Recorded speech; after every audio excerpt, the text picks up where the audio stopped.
Goals set a direction to our actions and decisions and make sure we don't miss out on life chasing things that don't truly hold much meaning in our life. Things that in hindsight feel like I could have used that time so much better. And since achieving a goal, no matter how big or small, means we are getting that much closer to creating the life we want, we are going to explore some of the most effective ways to achieve your goals, ways that have been suggested by experts and proven by science. The first one is to get the goals right, because if we set the direction wrong, we are very likely to end up in the wrong place. Now, according to neuropsychologist Dr. Theo Sausidis, who wrote the book Brain Blocks, we either set promotion goals or prevention goals. Now, promotion goals are better because they have a set end goal. We want something we don't have yet, and so it leads to action. Like if we set the goal, get better sleep, it would mean taking action to ensure better sleep hygiene and other lifestyle changes so that we wake up feeling rested. Setting SMART goals with specifics would be better, but this is also good.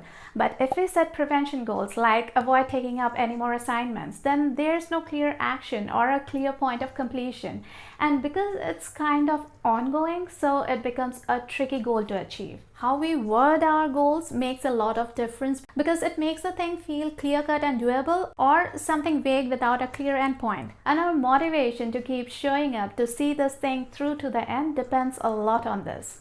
Going a step further, if you write the goals down, not only do the ideas become clearer, get a more concrete form, but as goals researcher Dr. Gail Matthews found, we are also more likely to achieve those goals. And it really makes sense if you think of it, because if we write our goals down where we can see them every day, they will stay at the top of our mind, they will stay in focus, and any action we take or any decision we make will be more aligned with those goals. By the way, if you're here for the first time, let me quickly introduce myself.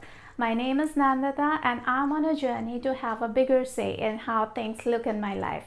And if that's something you too would like in, then this channel is for you. Now, one of the key ways to achieve your goals would be to keep going even through setbacks and failures. Because like Eliezer Yudkowsky said, if you never fail, you are only trying things that are too easy and playing far below your level. If you can't remember any time in the last 6 months when you failed, you aren't trying to do difficult enough things. If you're trying to aim for something really worth having, then mistakes and failures will be a normal part of the process, because if you're already good at it, then the goal isn't really a goal. It's simply showcasing our skills or knowledge.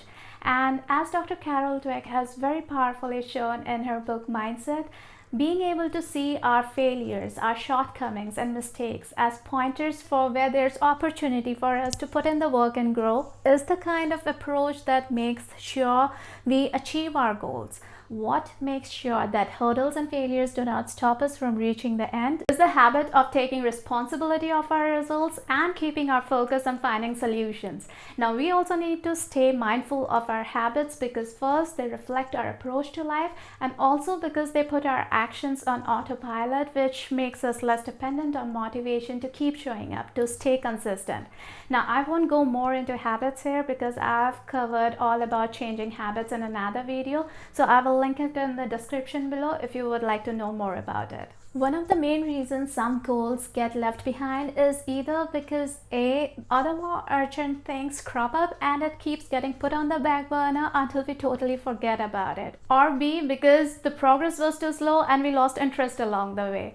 Now, a very easy way to fix this, one of the simplest ways to achieve your goals, is to create milestones or mini goals along the way. Break the goals down into smaller, simpler chunks so that you can see the results of your efforts faster, feel the rush of achievement, and so stay motivated to keep taking action. Dopamine, one of the main neurochemicals responsible for feeling motivated, is released when our brain realizes that something important is going to happen. When we reach one goal, it feels good, and so we get charged up to take more action, and so we reach the next goal and the next one, and this creates a kind of chain reaction until we reach the end. Breaking the goal up into smaller ones also helps us overcome procrastination, because Instead of trying to climb the infinity staircase in one jump, we are more focused on climbing the first few steps to the first landing. That feels easy and we start taking action. And to stop other urgent things from taking over our time and energy, we need to schedule time in our day for working on our goals. And if we plan it right and are convinced of the value of that goal, no matter how directly or indirectly in our life, then the dopamine process takes over and step by step we reach our goal. And even short haul goals work better with plans because winging it, trying to puzzle out our action steps every day uses up a lot of energy, which our brain doesn't really like, and we are sooner or later going to start coming up with reasons why it's a good idea to quit working on that goal.